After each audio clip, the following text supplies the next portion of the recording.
2 weeks. That's what they told us on my last day of high school. Well, at least I hope not. And it was in those 2 weeks that I realized that this virus and this microscopic thing that nobody could touch and nobody could see was what was keeping us apart from our friends and our family and away from everything that we loved.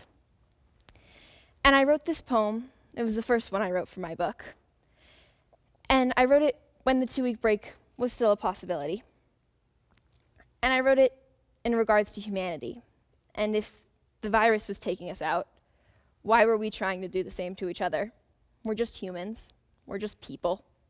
We should be loving each other, not trying to hurt each other. And that was the inspiration behind this first poem that I'm about to tell you guys. And this one's called The World Was Never Ours. And in these times of uncertainty and scare, we're reminded of our own morality. The world is reminded of the pain and the suffering that comes with being a human being. And regardless of technology advances, wars, and seemingly perfect lives, we're nothing but cells with a conscience. If something so small can take out the globe, why are we trying to do the same thing to each other? This next poem I remember writing, I was sitting on my balcony on the last day of summer, overlooking the city. And I came and I realized that I could think about all the things that didn't get to happen this summer. All of the moments that I didn't get to share with my friends, the parties we didn't get to throw, and the trips that I didn't get to go on. But I had to stop myself, because some of the most amazing relationships in my life, the best people that I know, I never would have met had COVID not happened. And the memories and the creative ways that I got to see my friends also never would have happened. And even my book, I never would have written it. And I feel like the second that we stop focusing on just the bad and we stop spiraling down these holes is when we start to see a little bit of hope. And we start to feel like there's a little bit of purpose behind what's going on. And while I can't tell you what that purpose is right now, I know that there's got to be some of it. And this next one's called Some Divine Plan. And maybe we were never meant to see what could have been without the world ending. The way our lives would have progressed without the newfound strength, the memories, or the creativity. The relationships we built and the ones we found didn't matter anymore. The shallow holes we were swimming in became deep holes of prosperity we never knew we needed. So I don't think we were ever meant to see what could have been, because without the world ending, our lives would never have changed. I posted my senior pictures on Instagram in July with some caption about having an online senior year.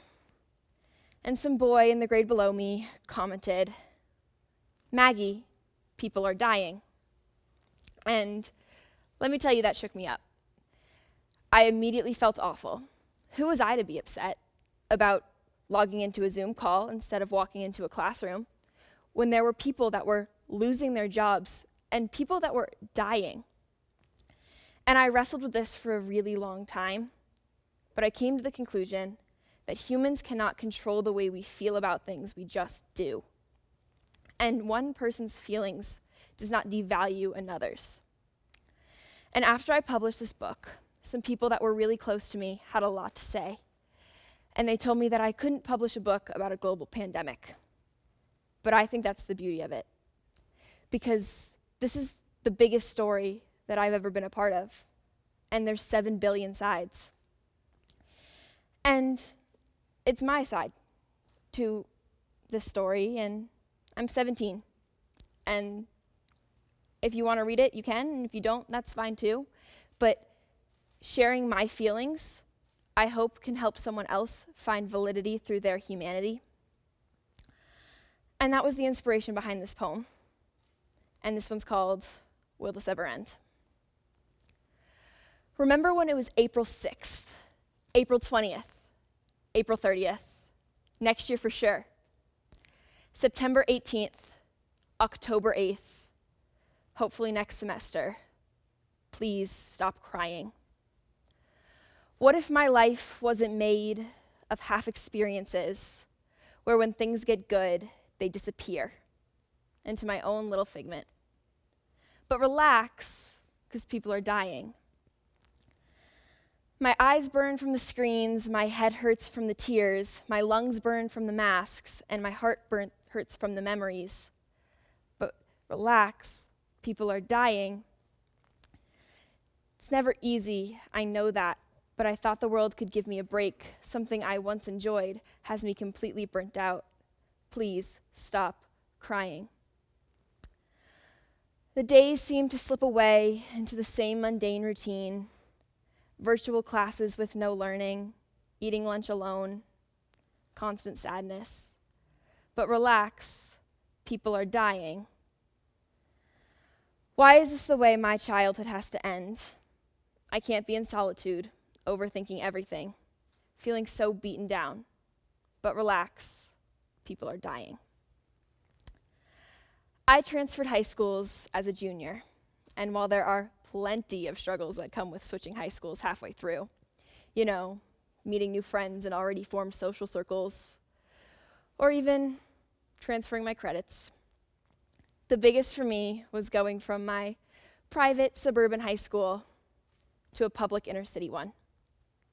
Let me tell you, I was terrified. But the people at my new school were some of the most caring, kind, understanding, and diverse people. And they welcomed me with such open arms and love, and they were so excited to hear my story and know who I was. And I had never felt that before.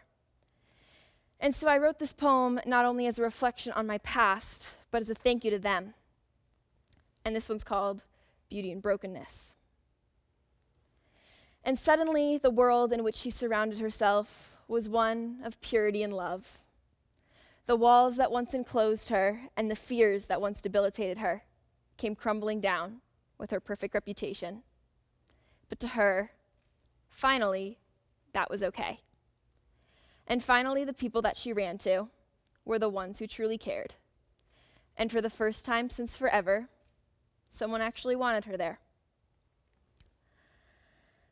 I've always loved the metaphor that people are like stars, how by themselves they shine, but together they glow in these gorgeous galaxies and constellations.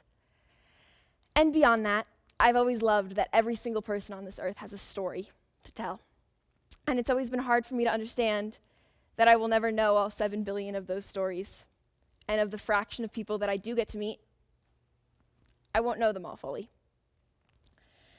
And I remember writing this poem, and I looked up at the stars, and I looked back at the people I was with, and I thought to the people that I love. And I came to the conclusion that the people in my life have to outweigh the experiences that I'll never have. They have to outweigh the places that I'll never go, and all the people that I'll never meet, and the stars that I'll never get to touch.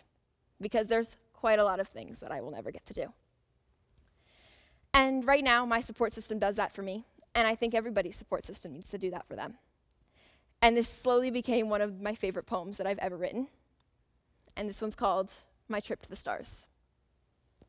There are so many stars I'll never see, people I'll never meet, places I'll never go.